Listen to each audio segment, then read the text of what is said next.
കേരള സർവകലാശാലയിലെ രാഷ്ട്രീയ പോര് സകല സീമകളും ലംഘിക്കുകയാണ്. ചോദിക്കാനും പറയാനും ആളില്ലെങ്കിൽ ഈ രാഷ്ട്രീയ പോര് ഇങ്ങനെ തുടരും.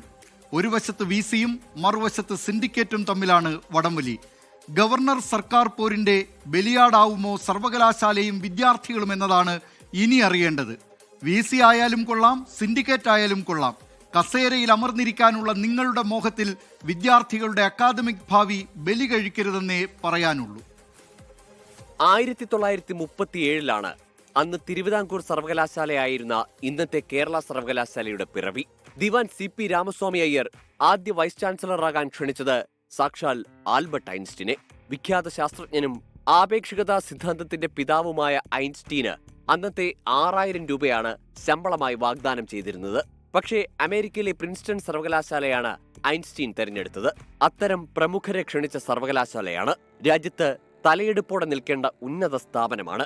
പക്ഷേ ഇന്ന് കേരള സർവകലാശാലയിൽ നിന്ന് വരുന്ന വാർത്ത കേൾക്കുമ്പോൾ മലയാളി ശിരസ് കുനിച്ചു നിൽപ്പാണ്. ആദരവും അഭിമാനവും കൊണ്ടല്ല, അധികാരം മനുഷ്യനെ എങ്ങനെയൊക്കെ മാറ്റിത്തീർക്കുമെന്നതിന്റെ അപമാനകരമായ സംഭവങ്ങൾ കേൾക്കുന്നതിനാലാണ്. വിദ്യാർത്ഥികളുടെ പരീക്ഷ നടത്തിപ്പ് പോലും മറന്നുകൊണ്ടുള്ള അധികാര വടംവലിയാണ് സർവകലാശാലയിൽ. വിദ്യാർത്ഥി പ്രശ്നങ്ങൾക്ക് പരിഹാരം കാണേണ്ട സർവകലാശാല സിൻഡിക്കേറ്റ് യോഗം വീണ്ടും അധികാര തർക്കത്തിൽ കുരുങ്ങി അടിച്ചു പിരിഞ്ഞത് ഇന്നലെയാണ്. വിദ്യാർത്ഥികളെ നേരിട്ട് ബാധിക്കുന്ന 150ഓളം അജണ്ടകൾ അവഗണിച്ചാണ് ഈ രാഷ്ട്രീയ കളി. Vice chancellor doctor Mohanan Kunnummal യോഗം ബഹിഷ്കരിച്ചിറങ്ങിപ്പോകുന്നു. സിൻഡിക്കേറ്റിലെ ബഹുഭൂരിപക്ഷം VC-യെ ചോദ്യം ചെയ്യുന്നു. രജിസ്ട്രാറുടെ സസ്പെൻഷൻ നടപടി പിൻവലിക്കണമെന്ന ആവശ്യം ഗവർണർക്ക് വിട്ടായിരുന്നു VC-യുടെ ഇറങ്ങിപ്പോക്ക്. മറുവശത്ത് VC-യെ പാഠം പഠിപ്പിക്കാനൊരുങ്ങി സിൻഡിക്കേറ്റും. ഏറ്റവും കൂടുതൽ വിദ്യാർത്ഥികൾ ഉന്നത വിദ്യാഭ്യാസത്തിനു വേണ്ടി ആശ്രയിക്കുന്നത് കേരള സർവകലാശാലയെയാണ്. സംസ്ഥാനത്തെ ആദ്യ സർവകലാശാല കൂടിയായ കേരളയിൽ വിദ്യാർത്ഥി പ്രശ്നങ്ങളെക്കാൾ രാഷ്ട്രീയ താൽപര്യ സംരക്ഷണത്തിന് തലപ്പത്തുള്ളവർ പരിഗണന നൽകിയിട്ട് നാളേറെയായി. ആദ്യം എന്താണ് കേരള സർവകലാശാലയിൽ സംഭവിക്കുന്നത് എന്ന് നോക്കാം.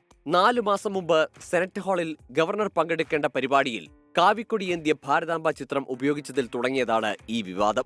ഗവർണറോട് പരിപാടി റദ്ദാക്കിയെന്നറിയിച്ചതിന് രജിസ്ട്രാർ ആയിരുന്ന KS അനിൽകുമാറിനെ വൈസ് ചാൻസലർ സ്വന്തം നിലയിൽ സസ്പെൻഡ് ചെയ്തു. പിന്നീട് കേരള സർവകലാശാല കണ്ടത് സമാനതകളില്ലാത്ത പ്രതിഷേധ പരമ്പര.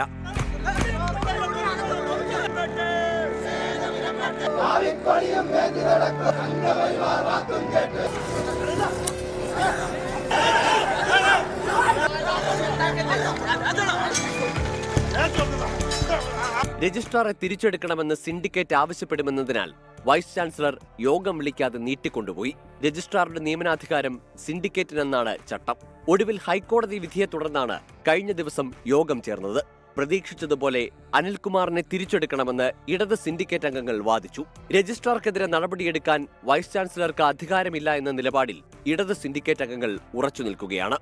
അപ്പോൾ സിൻഡിക്കേറ്റിന്റെ അധികാരം കവർന്നെടുത്തുകൊണ്ടാണ് നിയമവിരുദ്ധമായി നിലവിലുണ്ടായിരുന്ന രജിസ്ട്രാറെ സസ്പെൻഡ് ചെയ്തിരിക്കുന്നത്. ഇവിടെ വൈസ് ചാൻസലർ എന്ത് ചെയ്യണം, പ്രോ വൈസ് ചാൻസലർ എന്ത് ചെയ്യണം, സിൻഡിക്കേറ്റ് അംഗങ്ങൾ എന്ത് ചെയ്യണം, രജിസ്ട്രാർ എന്ത് ചെയ്യണം, കൺട്രോളർ ഓഫ് എക്സാമിനേഷൻ എന്ത് ചെയ്യണം, ഫിനാൻസ് ഓഫീസർ എന്ത് ചെയ്യണമെന്നൊക്കെ കൃത്യമായി ആക്ടും സ്റ്റാറ്റ്യൂട്ടും പറയുന്നുണ്ട്.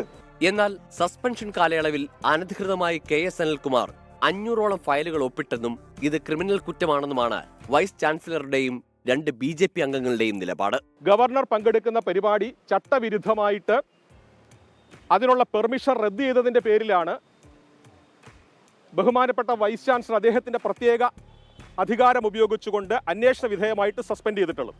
ഈ സർവകലാശാലയുടെ സുഗമമായ പ്രവർത്തനത്തെ തടസ്സപ്പെടുത്താനാണ് ഇടത് സിൻഡിക്കേറ്റ് അംഗങ്ങൾ നേതൃത്വം കൊടുക്കുന്നത്. ഏക കോൺഗ്രസ് സിൻഡിക്കേറ്റ് അംഗവും സർക്കാർ പ്രതിനിധിയും ഇടതംഗങ്ങളുടെ ആവശ്യത്തോട് യോജിച്ചു. സിൻഡിക്കേറ്റിലെ മൃഗീയ ഭൂരിപക്ഷം ഉപയോഗിച്ച് KS അനിൽകുമാറിന് അനുകൂലമായി ഇടത് സിൻഡിക്കേറ്റ് അംഗങ്ങൾ പ്രമേയം പാസാക്കി. ഇതോടെ തീരുമാനം ചാൻസലറായ ഗവർണർക്ക് വിടുന്നുവെന്ന് പ്രഖ്യാപിച്ച് വൈസ് ചാൻസലർ മോഹനൻ കുന്നുമ്മൽ ഇറങ്ങിപ്പോയി. ഈ അധികാര തർക്കത്തിൽ പക്ഷേ ബുദ്ധിമുട്ടുന്ന വിഭാഗം സർവകലാശാലയിൽ പഠിക്കുന്ന വിദ്യാർത്ഥികളാണ്.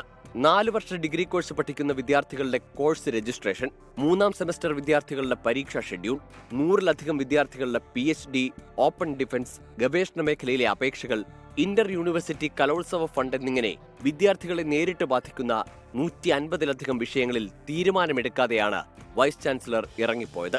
ഇനി എന്ന് സിൻഡിക്കേറ്റ് ചേരുമെന്നോ വിദ്യാർത്ഥികളെ ബാധിക്കുന്ന ഈ വിഷയങ്ങളിൽ എന്ത് തീരുമാനമെന്നോ പ്രഖ്യാപിക്കാതെയായിരുന്നു ഇറങ്ങിപ്പോക്ക്. അധികാരത്തിനായി അങ്കക്കലി പൂണ്ട VC-യോടും സിൻഡിക്കേറ്റിനോടും ഒരു കാര്യം പറയാതെ വയ്യ.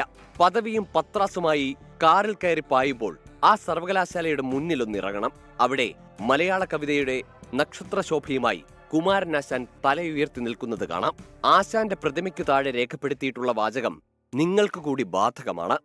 മാറ്റുവിൻ ചട്ടങ്ങളെ, സ്വയമല്ലെങ്കിൽ മാറ്റുമത് കളി നിങ്ങളെത്താൻ. ഓരോ സർവകലാശാലകളും വിദ്യാർത്ഥികൾക്ക് വേണ്ടിയാകണം. അല്ലാതെ രാഷ്ട്രീയം പറഞ്ഞ് തമ്മിൽ തല്ലുമ്പോൾ നഷ്ടമാകുന്നത് വിദ്യാർത്ഥികളുടെ ഭാവിയാണ്. ഓരോ തീരുമാനങ്ങൾ എടുക്കുമ്പോഴും വിദ്യാർത്ഥികളെ മുന്നിൽ കണ്ടുവേണം കേരള സർവകലാശാല ഇനിയെങ്കിലും മുന്നോട്ട് പോകാൻ. ഉമേഷ് ബാലകൃഷ്ണൻ, 24 തിരുവനന്തപുരം. പൊതുജനം കഴുതയല്ല സാർ. ലോകത്തെവിടെയായാലും ഏത് സമയത്തും 24 വാർത്തകളും ഓഗ്മെന്റഡ് റിയാലിറ്റി പാക്കേജുകളും എക്സ്പ്ലെയിനറുകളും വിശദമായി കാണാൻ ഞങ്ങളുടെ യൂട്യൂബ് ചാനൽ നിങ്ങൾക്ക് സബ്സ്ക്രൈബ് ചെയ്യാം.